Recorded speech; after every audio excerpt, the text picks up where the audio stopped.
నెయ్యి కల్తీని గుర్తించేందుకు state food ల్యాబొరేటరీలో 5 రకాల ప్రత్యేక పరీక్షలు నిర్వహిస్తామని రీసెర్చ్ ఆఫీసర్ రేఖ చెబుతున్నారు. టీవీ9తో మాట్లాడిన ఆమె నెయ్యి స్వచ్ఛతను నిర్ధారించే ప్రక్రియని వివరించారు. ఈ పరీక్షలో రీడింగ్ గనక 42 నుంచి 44 మధ్య వస్తే అది స్వచ్ఛమైన నెయ్యి. ఒకవేళ 44 కంటే ఎక్కువ రీడింగ్ వస్తే అది కల్తీ నెయ్యిగా పరిగణిస్తారు. BRR టెస్ట్తో పాటు రీసెర్చ్ మెషియల్, మాయిశ్చర్, ఫ్రీ ఫ్యాటీ యాసిడ్స్ పరీక్షల ద్వారా నెయ్యిలో కలిపిన పదార్థాలను గుర్తిస్తారు. ల్యాబ్కి వచ్చే శాంపిల్స్లో ఎక్కువగా పామాయిల్, వనస్పతి, డాల్డా వంటివి కలిపినట్లుగా నిర్ధారణ అవుతోంది.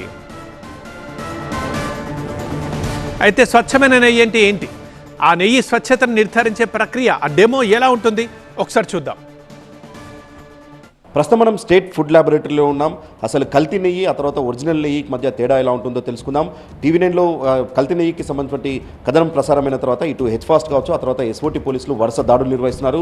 ఇప్పటికే కొన్ని వేల కిలోలకు సంబంధించిన కల్తీ నెయ్యిని స్వాధీనం చేసుకున్నారు. అసలు కల్తీ నెయ్యిని ఏ రకంగా ఐడెంటిఫై చేయాలన్నటువంటి అంశంపై మనతో మాట్లాడడానికి రేఖ గారు ఉన్నారు. వారితో మాట్లాడదాం. మేము చెప్పండి, అంటే ఇప్పుడు మీరు ఈ నెయ్యిని తీసుకున్నారు, ఎలా టెస్ట్ చేస్తారు? ఈ అడల్ట్రేషన్ సంబంధించిన గీని ఎలా ఐడెంటిఫై చేయాలి? మనం ఫస్ట్ BRR చూస్తాము. BRR రేంజ్ వచ్చేసి మనకి 40 to 44 బిట్వీన్ రేంజ్లో ఉంటుంది. దానికన్నా ఎక్కువ రేంజ్లో ఉంటే అది కల్తీ నెయ్యి అని మనం ఇక్కడ ప్రైమరీగా గుర్తిస్తాం. తర్వాత ఈ BRR పోయితే మనం ఒక RM రీసెట్ మిషైల్ అని ఒకటి టెస్ట్ ఉంటుంది, అది పెడతాము. ఆ లిమిట్ కూడా పోతే మనం బోడాన్స్ టెస్ట్ చేస్తాం. అంటే గీలో ఏమేమి అడల్ట్రేషన్స్ కలిపారు, వనస్పతి కానీ, పామాయిల్ కానీ, చీప్ ఆయిల్స్ ఏమైనా కలిపి తయారు చేసి మార్కెట్లోకి తీసుకొస్తున్నారు కదా, దాన్ని మనం బోడాన్స్ టెస్ట్ ద్వారా గుర్తిస్తాం. ఒకసారి చూపెడతారా మేడం? ఒకసారి డెమో చేసి చూపెడతారా? ఇది గీ అండి. దీని ఒక 2 డ్రాప్స్ మనం ఇక్కడ వేసేసి స్టార్ట్ బటన్ కొడితే మనకి BRR రేంజ్ వచ్చేసి 40 to 44 బిట్వీన్ రేంజ్ ఉండాలి.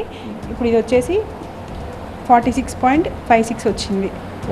అంటే ఇది BRR పోయింది. అంటే ఇది మనకి ఆ రేంజ్లో లేదు, గీకి ఉండాల్సిన రేంజ్లో లేదు. ఎంత ఉండాలి మేడం?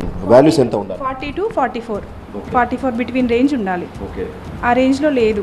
ఇప్పుడు దీన్ని బట్టి దీంట్లో ఇదేదో అలర్ట్రేషన్ ఉందని చెప్పేసి మనం ఫస్ట్ ఈ ప్రైమరీ టెస్ట్ ద్వారా గుర్తిస్తాం.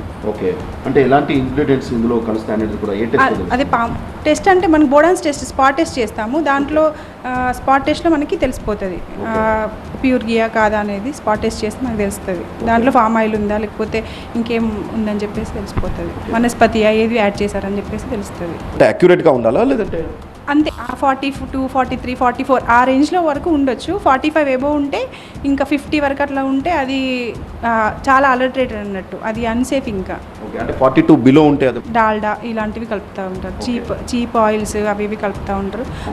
ఎక్కువ వనస్పతి కలుపుతారు. స్టేట్ ఫుడ్ ల్యాబొరేటరీకి వచ్చేటువంటి శాంపుల్స్లో చాలా వరకు కూడా ఈ కల్తీకి సంబంధించిన గీలో వనస్పతి కావచ్చు, ఇంకా సోయాబీన్, ఇతర పదార్థాలు అందులో కలుస్తున్నట్టు మాత్రం తమ సంబంధించిన ఇన్వెస్టిగేషన్లో తేలుతుందన్నటువంటి విషయాన్ని మాత్రం స్టేట్ ఫుడ్ ల్యాబొరేటరీ సంబంధించిన అధికారులు చెప్తున్న పరిస్థితి కనిపిస్తోంది. కెమెరామెన్ సాయి కిరణ్తో రంజిత్, టీవీ9 హైదరాబాద్.